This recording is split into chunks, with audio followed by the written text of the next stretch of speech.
Boa tarde, alunos da Escola Sabiá. Hoje o assunto da nossa aula é sobre a escravidão no Brasil. Como todos sabem, a escravidão é um processo que ocorreu durante toda a história da humanidade, desde os babilônios e egípcios, passando pelos gregos e romanos, povos europeus, povos africanos, asiáticos e até nos povos ameríndios aqui na América. Todos tiveram em sua cultura, em sua sociedade, esse processo de escravização.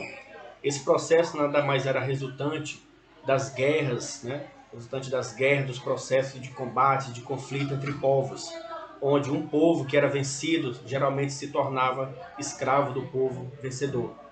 Então, esse processo não tinha cor, não tinha raça, era aquele povo que vencia, o povo que era derrotado.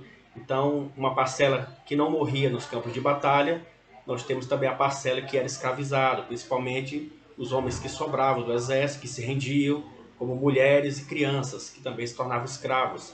Nesse processo, os escravos eram aproveitados em trabalhos do campo, os trabalhos de famílias, né? Por exemplo, as mulheres e as crianças eram aproveitadas nos trabalhos domésticos e os homens nos trabalhos mais forçados, né? Geralmente, esses escravos eram por toda a vida, tinha povos que praticavam a escravidão por algum tempo. Por exemplo, no caso dos hebreus, como consta a história bíblica, nos traz que depois de 7 anos o escravo podia ser liberto se pertencesse ao mesmo povo. Então, nós temos o processo de escravidão na Babilônia, no Egito, na Grécia, Roma, na história romana nos traz muito sobre o aspecto da escravidão, né? Temos o exemplo aí dos gladiadores, que eram guerreiros que desertavam ou que eram capturados das grandes batalhas entre os romanos, e alguns deles, os mais valentes, os mais valorosos no campo de batalha, eram transformados em gladiadores, né? Então eles tinham um dono que os treinavam, que lucravam com essas batalhas, né? Então vemos aí, puxando a história, que todo o processo de escravidão é um processo arraigado na sociedade, né, ao longo da história do ser humano aqui na Terra. E não foi diferente quando portugueses, espanhóis e demais europeus, quando colonizaram a América, tiveram que trazer escravos para cá. Então, qual foi a maior facilidade que eles tiveram? Antes de descobrirem aqui o processo de colonização da América, os ibéricos eles se aventuraram primeiro na África e lá eles comercializavam com alguns povos africanos, e nesse tipo de comércio existia a troca de escravos, onde os próprios africanos, quando batalhavam entre si, tinha um povo que era derrotado, e novamente a história se repete, né? O povo derrotado é escravizado, e aí como tinha abundância dessa mão de obra, muitos reinos africanos, dos chamados vencedores, eles começaram a comercializar os africanos derrotados. Então eles viram nisso uma chave de lucro. E aí o que acontecia? Eles vendiam os seus prisioneiros para os portugueses, para os espanhóis e posteriormente para franceses, ingleses, holandeses, para que esses pudessem ser usados como mão de obra escrava na América. Então os portugueses, os colonizadores, quando chegaram na América, eles precisavam de mão de obra, principalmente uma mão de obra barata ou de graça. Então veio a ideia de utilizar o escravo africano, tá? Eles eram comprados na África e serviam aqui como trabalhadores nos campos, na agricultura, na pecuária, por exemplo, e na colonização, principalmente espanhola, eles foram muito utilizados na mineração. Como todos sabem, a Espanha ela se preocupou muito com o metalismo. Então ela explorou muito, principalmente no Peru e no México, explorou o ouro, explorou a prata. E um bom exemplo disso é as minas de Potosí, na Bolívia, que era a maior produtora de prata do mundo. Então a Espanha utilizou primeiramente a mão de obra indígena e posteriormente também a africana. No Brasil, onde nós vamos destacar, por ser aqui o nosso país, então a gente tem que destacar no Brasil a mão de obra escrava. Ela foi trazida principalmente de Angola, da Guiné, do Benin e do que hoje é a Nigéria, povos de origem banta e sudanesa. Então eles vieram para o Brasil praticamente aproveitar no início o comércio de cana-de-açúcar, posteriormente a mineração e depois os outros produtos no Brasil, como o café. Os principais pontos aqui onde chegaram os africanos foi Salvador, na Bahia, Rio de Janeiro e posteriormente as demais cidades, as demais províncias e as demais capitanias que existiam no Brasil. Então vemos que a mão de obra africana ela já foi, desde o início da colonização, implantada pelos portugueses para suprir a questão da mão de obra. O escravo ele foi muito discriminado aqui no Brasil, como em outras partes do mundo, justamente por ter a igreja, por exemplo, a Igreja Católica, ela aproveitou muito da ideologia de que o povo africano era um povo sem Deus. Então a própria Igreja Católica ela foi um dos incentivadores para que o africano fosse escravizado. De contrapartida, a Igreja Católica já protegeu o indígena, por entender que eles eram mais acessíveis, né, para a palavra de Deus.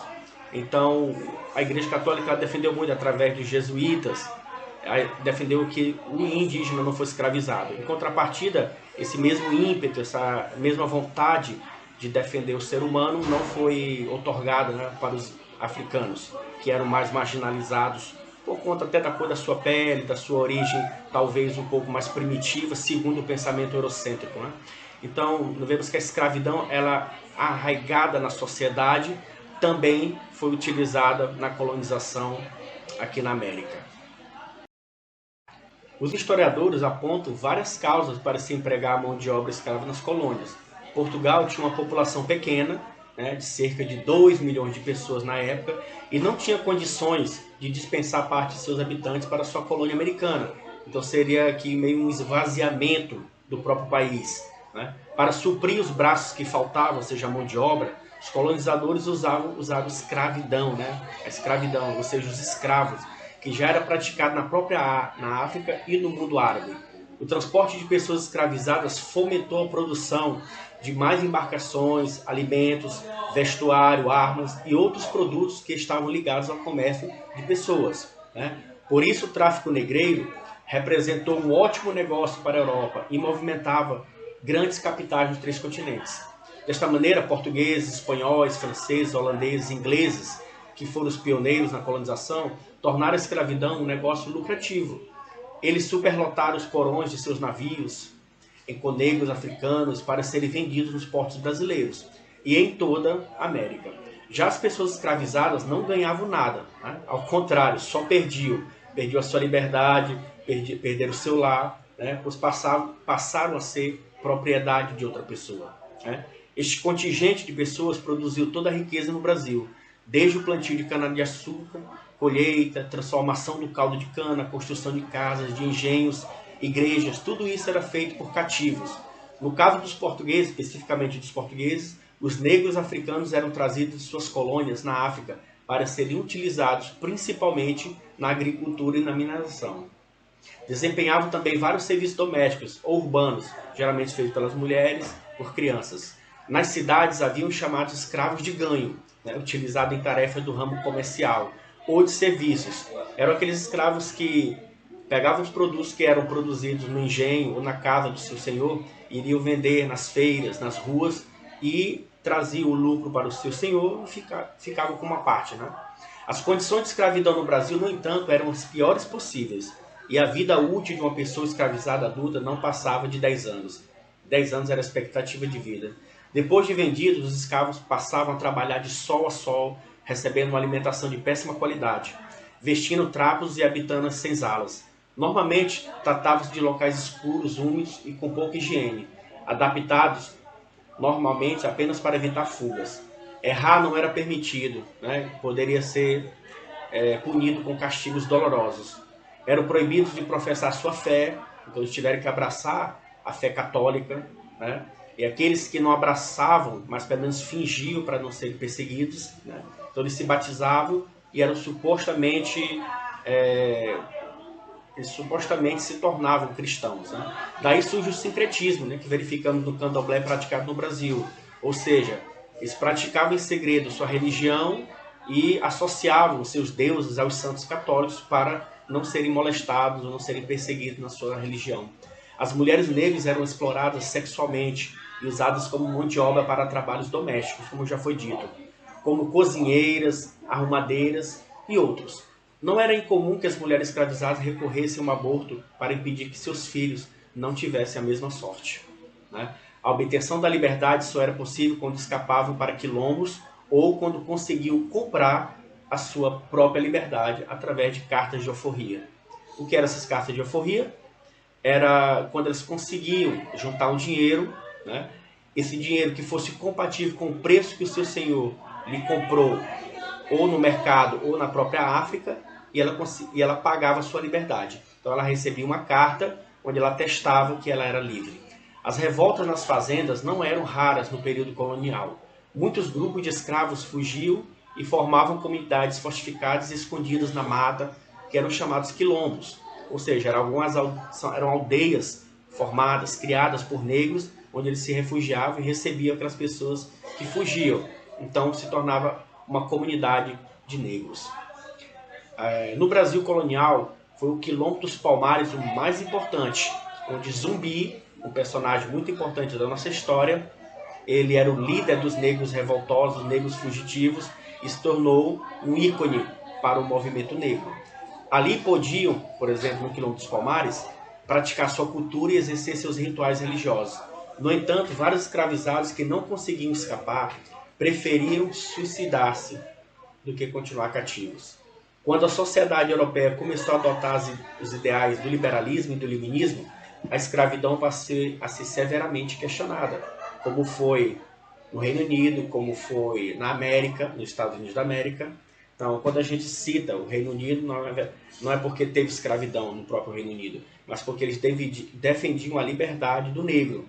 Para quê? Para que houvesse um mercado consumidor em cada país.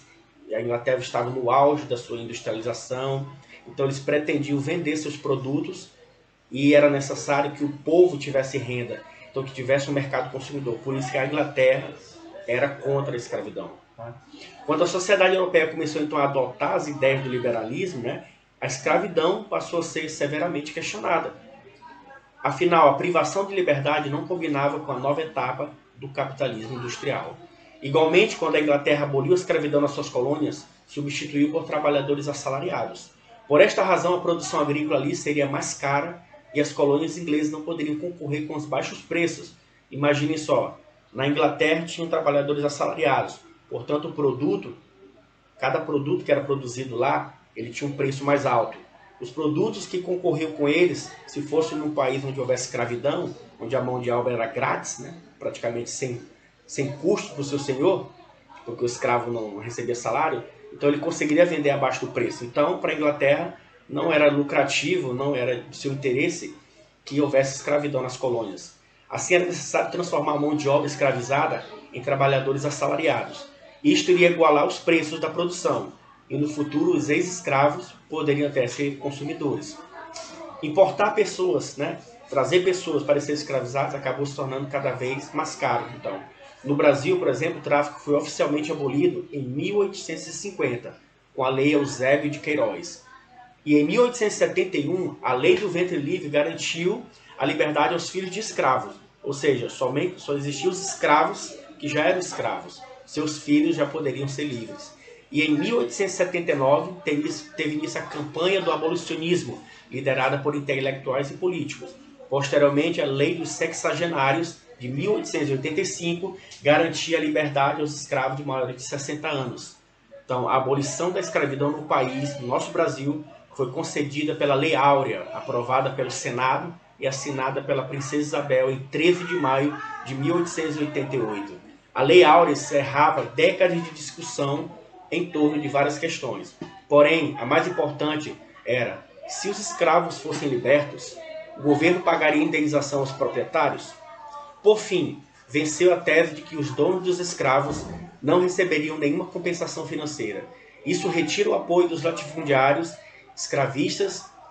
Quando surge o golpe republicano, os grandes proprietários de terra sustentam então um novo regime. Libertos sem qualquer plano, os ex-escravos se viram entregues à própria sorte e passaram a formar um enorme contingente de pessoas sem qualificação.